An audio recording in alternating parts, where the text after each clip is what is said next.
guys, may mga ano guys, okay? 'Di ba may natira pa tayo na ito yung ano kanina guys, no? I-slice din natin ito guys. So, may lemongrass po tayo guys at saka may ano po tayo, tawag nito, garlic din. So, lagyan natin ito ng ano guys, pakuluan natin siya ng tubig. Tapos, iinumin yun guys. Okay? Sino yung may mga ano, yung mataas ang cholesterol, ganon. Huwag sayangin mga lods, ha? Sarap ng ganito. Oh, naglagay na po ako ng tubig dito. Tapos, pakuluan mo lang siya. Oh, the best ito guys. Oh, ganun lang. Tapos, lemongrass. Ganun. Oh, tapos, i-slice natin itong lemon. Saglit lang.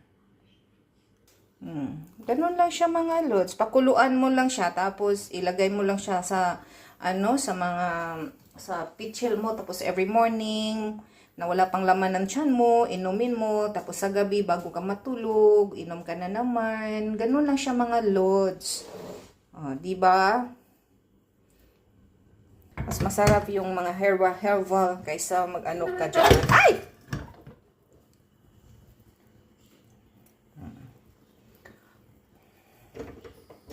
Ganon lang siya ka ano.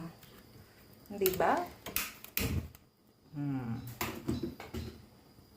Ganon. Marami na akong ginawa for today, guys. Oo. Alam nyo ba ito, guys, yung bulak na ano? Anong pangalan yun? Basta, ayan, oh, ang ginawa ko. Tapos, ayan pa naman, oh. Di, marami na tayong mga herbal. Ito, guys, sobrang sarap ito, guys. Mas maganda kung na may, ano, hindi ka makatulog. Tapos, hindi pa gano'n, no? Mas mapaganda pa yung skin mo. Oh, di ba? Sarap ito. Masarap. Hintayin na lang natin siya nito, guys. Na, ano siya. Okay? Thank you for watching mga lods.